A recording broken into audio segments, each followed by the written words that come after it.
Assalamualaikum warahmatullahi wabarakatuh. Perkenalkan, nama saya Maulidita Wahyuningtyas, NIM T 2018-1048, dari Prodi PAI kelas A1. Nah, di sini saya akan sedikit mempresentasikan tentang pengaruh faktor alami terhadap agama, mata kuliah psikologi agama yang dibimbing oleh Bapak Muhammad Zaka Ardiansyah, MPDI. Nah, di dalam faktor perkembangan sikap keagamaan ini, pada dasarnya agama itu dipengaruhi oleh 3 faktor perkembangan sikap keagamaan. Bagaimana tiga faktor tersebut dapat mempengaruhi perkembangan sikap keagamaan? Yang pertama, karena dunia nyata. Yang kedua, karena pengalaman konflik moralitas dan emosional. Yang pertama ada dunia nyata.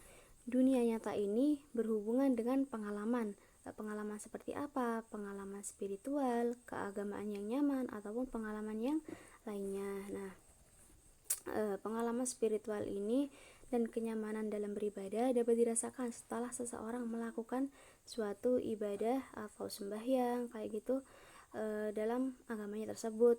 Nah, hal itu dapat menyebabkan tingkat religius seseorang itu meningkat, ataupun bisa sebaliknya jika seseorang itu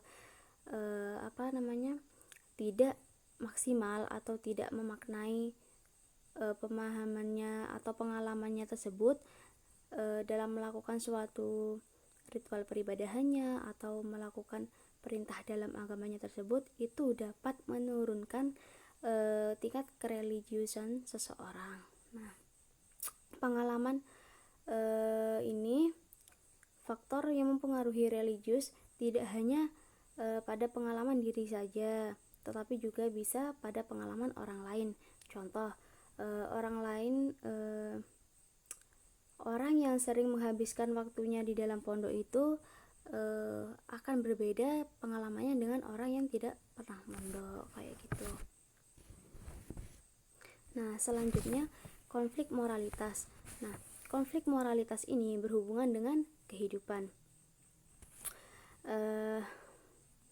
Berbeda dengan dunianya, dalam konflik moralitas ini berhubungan dengan kehidupan seseorang manusia. Contohnya, manusia itu selalu mencari kebahagiaan dunianya, mencari kemakmuran, mencari kejayaan, dan mereka mencari kedamaian mereka masing-masing. Jadi mereka itu berpikir bahwa mereka itu akan merasa nyaman ketika mereka itu dekat dengan Tuhannya kayak gitu. Dengan adanya konflik ini juga seseorang itu akan berlomba-lomba melakukan kebaikan dan terus melakukan ibadahnya kayak gitu, ibadah yang dianutnya untuk mendapatkan kepuasan dan untuk mencapai kedamaian dalam diri seseorang tersebut. Nah, jadi intinya seseorang itu mencari kedamaian dengan mendekatkan diri kepada Tuhannya dengan menjalankan ibadahnya menurut keyakinannya masing-masing dalam agama yang dianutnya. Selanjutnya ada emosional. Pengalaman emosional ini selain pengalaman yang berkaitan dengan tatanan alami atau norma itu, ada pula seperangkat pengalaman batin yang terikat dengan Tuhan. Pengalaman batin sering dikatakan sebagai pengalaman mistik dalam menafsirkan bahwa ini sebagai pengalaman ketuhanan. Nah, pengalaman emosional ini berhubungan dengan intelektual seseorang. Maksudnya di sini bahwa emosional itu lebih cenderung kepada mereka yang dekat dengan Tuhannya masing-masing. Contohnya gini, seperti orang yang memiliki kayak petilasan yang dianggap masih mistis oleh orang tersebut, bagi mereka itu dianggap sebagai sebuah pengalaman yang mereka miliki yang masih alami kayak gitu. Emosional itu mereka lebih merasa dekat dengan Tuhannya karena mereka memiliki wujud batinnya. Nah, selanjutnya menurut Pale itu dari ketiga faktor tadi itu tidak dapat dianggap untuk pengembangan sikap keagamaan saja, tetapi menurut Pale itu dianggap sebagai adikodratif atau supernatural, yaitu yang hanya percaya dengan Tuhan saja. Nah, dalam perkembangan sikap keagamaan itu tergantung pada pengalaman orang masing-masing individu itu untuk memperoleh pengalaman. Jika dia memperoleh pengalaman yang baik, maka dia akan menyadari dengan adanya Tuhan gitu. Jadi semua itu tergantung pada orangnya sendiri-sendiri.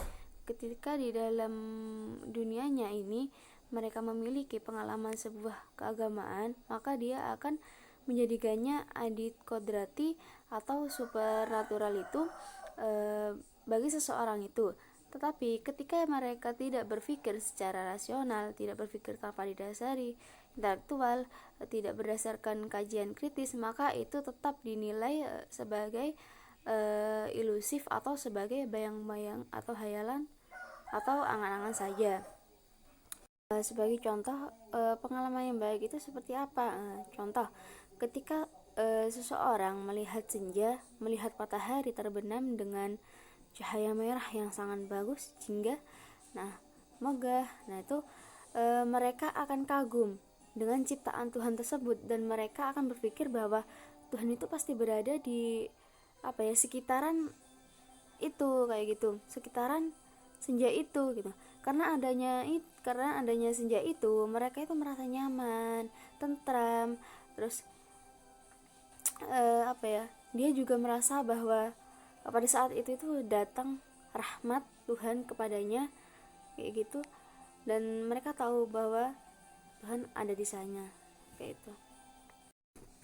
Kan tetapi ketiga faktor tadi itu dapat digunakan atau dimanfaatkan oleh manusia untuk berpendapat atau bersugesti menurut mereka masing-masing, dan sugesti itu bersifat intuitif atau mereka itu memahami sesuatu penalaran tanpa rasional, tanpa akal, dan tanpa intelektual yang tinggi.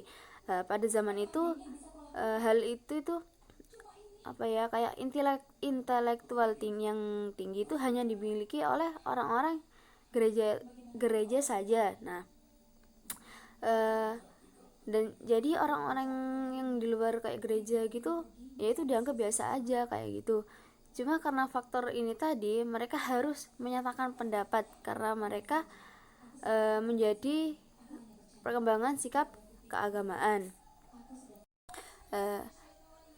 Ketiga faktor tersebut merupakan pengalaman seseorang untuk diberikan sebagai sumbangan sikap keagamaan atau sikap alami perkembangan keagamaan. Akan tetapi tidak berarti bahwa pengalaman itu mendukung intelektual agama itu muncul karena sugesti mereka tadi yang bersifat intuitif itu tadi ya, yang tidak penalaran yang rasional kayak gitu, terus intelektual yang tinggi kayak gitu, tidak berupa penalaran, maka faktor itu tidak mendukung intelektual. Karena tidak mendukung itu, maka orang yang bercorak teistik tadi atau orang yang beragama fanatik itu memiliki rasa tanggung jawab untuk membenarkan semuanya kayak gitu.